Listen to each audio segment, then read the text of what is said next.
الحمدللہ رب العالمین والصلاة والسلام علی رسول الامین وعلى آلہ وصحبہ اجمعین وعن ابی امامہ الباہلی رضی اللہ تعالی عنہ قال قال رسول اللہ صلی اللہ علیہ وسلم یا ابن آدم انك ان تبذل الفضل خير لك وان تمسكه شر لك ولا تلام على كفاف وابدأ بمن تعول واليد العليا خير من اليد السفلى رواہ مسلم.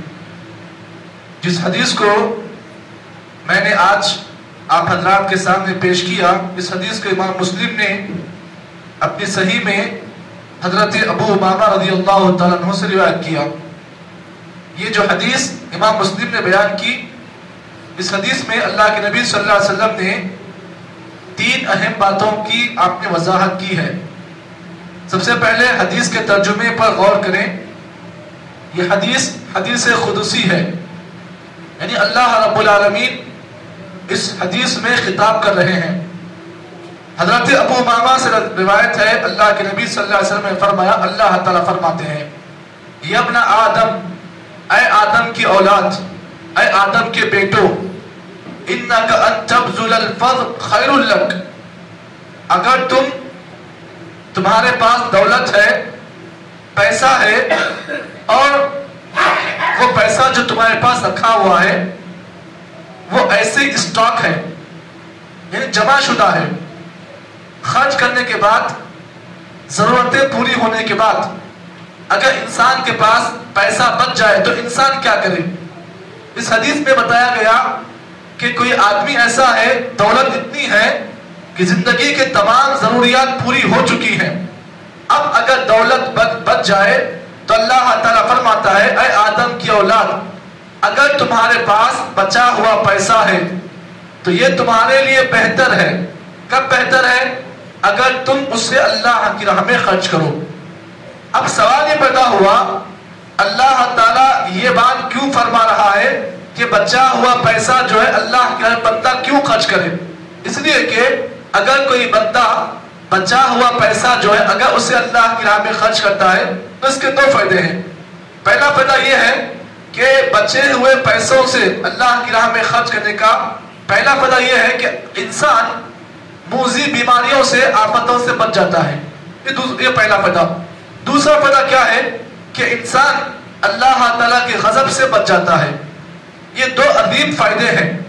اگر آپ کے پاس پیسہ ہے لیکن آپ کی ضروریات، زندگی کی جو بھی ضرورت کی چیزیں ہیں اگر پوری ہو رہی ہے، اب پیسہ نہیں بچ رہا ہے تو ضروری نہیں کہ آپ اللہ کے ہاں میں خرچ کرو.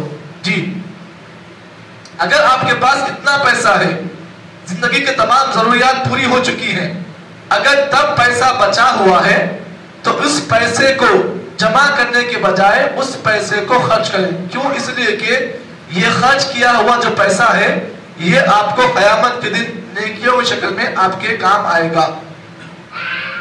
کب؟ جبکہ انسان کو وہاں پر ایک ایک نیکی کی ضرورت ہوگی.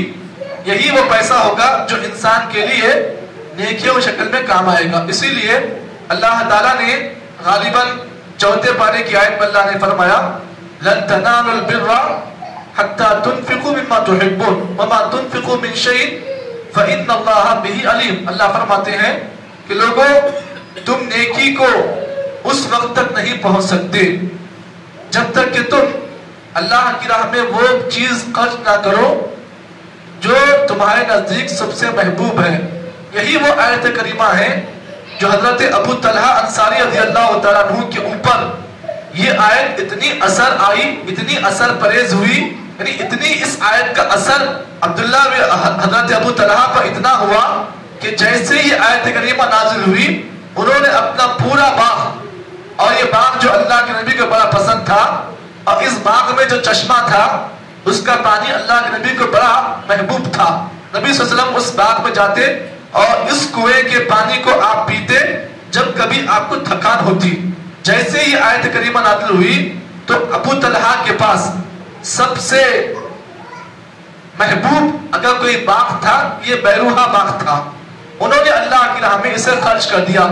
نبی اکرم صلی اللہ علیہ وسلم نے ابو طلحہ سے کہا دیکھو ابو طلحہ پورا باغ اللہ کے راہ میں خرچ کرو گے تمہاری اولاد تمہارے بعد ہے, تمہاری اولاد کو پھر کل تم چلے جاؤ گے تمہاری اولاد محتاج ہو جائے گی, اسی لیے جب بھی اللہ کے راہ میں خرچ کرنا ہے تو 1/3 خرچ کرو, یعنی 1/3 اللہ کے راہ میں خرچ کرنے کا اللہ نے حکم دیا ہے. تو معلوم کیا ہوا, انسان کے پاس اگر ضروریات پوری ہو چکی ہیں, اگر جو پیسہ بچ جائے تو انسان کے لیے بہتر ہے کہ اس پیسے کو انسان اللہ کی راہ میں خرچ کرے. اگر کوئی انسان پھر جو بچا ہوا پیسہ ہے اگر اسے جمع کرتا ہے, خزانہ کرتا ہے, تو پھر قرآن مجید کی وہ آیت کریمہ جو سورہ حمزہ کی آیت ہے وَيْلٌ لِكُلِّ هُمَزَةٍ لُمَزَةٍ الَّذِي جَمَعَ مَالًا وَعَدَّدَ. اللہ نے کہا ویل ہے ان لوگوں کے لیے جو پیسے کو جمع کرتے ہیں اور وَعَدَّدَ روزانہ پیٹھی کھولتے ہیں اور گنتے ہیں کہ کتنے پیسے ہوئے, کم ہوا کیا, گنتے ہیں. تو ایسے لوگوں کے لیے ویل ہے. اب اس کے بعد پھر اللہ کے نبی نے فرمایا, اللہ فرماتے ہیں وَأَن تُمْسِكُهُ شَرٌّ لَكَ, اگر بچا ہوا پیسہ تمہارے پاس ہے اگر تم اسے بینک بیلنس کے طور پر جمع کرو گے تو یہ تمہارے لیے برا ہے. ہاں تمہارے لیے برا ہے. اب یہاں بتایا گیا کہ بچا ہوا پیسہ اگر کوئی انسان جمع کر کے رکھتا ہے, سیو منی کرتا ہے, تو پھر وہ جمع ہوا پیسہ اس کے لیے برا ہے. کیوں برا ہے؟ کل اللہ رب العالمین کیا کریں گے, اسی پیسے کو اللہ تعالیٰ ازدھی شکل بنائیں گے. ازدھا دیکھیں نا, ازدھی شکل بنائیں گے اور وہ ازدھا کیا کرے گا, انسان کو گول لپٹ لے گا اور بولے گا, اللہ تعالیٰ بولے گا اے انسان بولے گا یہ کیا ازدھا, کون سا ازدھا ہے اللہ تعالیٰ, یہ ازدھا کبھی دیکھا نہیں, اتنا خطرناک ازدھا. تو اللہ بولے گا وہ ازدھا جو ہے اللہ تعالیٰ زبان دے گا اسے.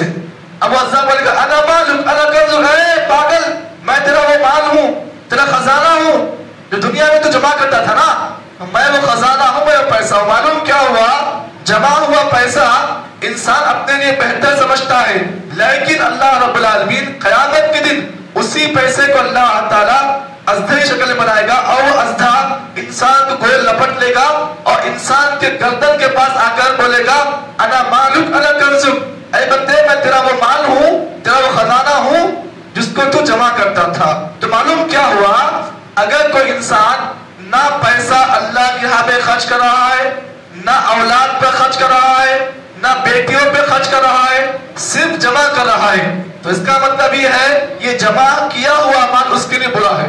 کیوں؟ اس لیے کہ نہ تو اللہ کے راہ میں خرچ کیا, نہ تو اولاد پر خرچ کیا. چمڑی جائے, چمڑیاں پوری چلے گئی, دمڑی نہیں جا رہی, تو اس کا مطلب یہ ہے کہ وہ مال اس کے حق میں برا ہے. اس کے بعد پھر اللہ کے نبی نے فرمایا وَلَا تُلَامُ عَلَىٰ كَفَافٍ, اللہ کے نبی فرمایا, اللہ تعالیٰ فرماتے ہیں لوگوں جب بھی تمہارے پاس مال آ جائے تو اس مال کو تم لوگوں کے سامنے پیسہ آنے کے بعد بھی بھیک مت مانگو. کیا مطلب, بعض لوگوں کا عادت ہوتی ہے زندگی بھر پیسہ آنے کے بعد بھی بھیک مانگنا چھوڑتے نہیں, ہر مہینہ بھیک مانگتے. کیا بھائی تنخواہ کتنی ہے, 1 لاکھ تنخواہ, لیکن مہینہ ہوتے ہوتے پھر بھیک مانگتا. مول صاحب آج مول صاحب امام صاحب تنخواہ ختم ہو گئی, ایک مہینہ ذرا 15 روپے دیو, 20 روپے دیو, یا 15 روپے دیو, یا 1500 دیو, 2000 دیو. یہ بھیک مانگنے عادت لوگوں کی ہوتی ہے. اسی لیے بعض لوگوں کا معاملہ یہ ہوتا ہے پیسہ آنے کے بعد جو ہے دل چھوٹا ہو جاتا. تو معلوم کیا ہوا, انسان کو چاہیے پیسہ آنے کے بعد انسان بھیک مانگنے کو چھوڑ دے.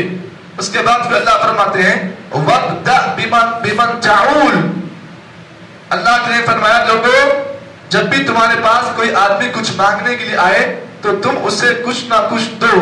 اس کے بعد پھر اللہ فرماتے ہیں وَالْيَدُ الْعُلْيَا خَيْرٌ مِنْ يَدِ السُّفْلَىٰ, یہ ہاتھ دینے والا ہاتھ بہتر ہے لینے والے ہاتھ سے. یعنی معلوم کیا ہوا, اللہ تعالیٰ کی نگاہ میں وہی انسان محبوب اور پسندیدہ ہے جو خرچ کرتا ہے, اور جو آدمی خرچ نہیں کرتا ہے, بھیک مانگ کر نہیں گزارتا ہے, اللہ کو ایسا بندہ پسند نہیں ہے.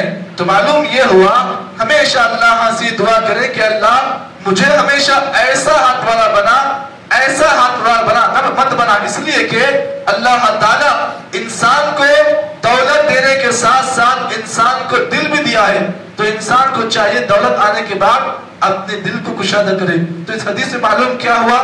معلوم یہ ہوا بچا ہوا جو کچھ پیسہ ہے اگر انسان خرچ کرنے کے بعد بھی اگر پیسہ بچ رہا ہے تو بہتر یہ ہے کہ اس پیسے کو ہم اللہ کی راہ میں خرچ کر دیں.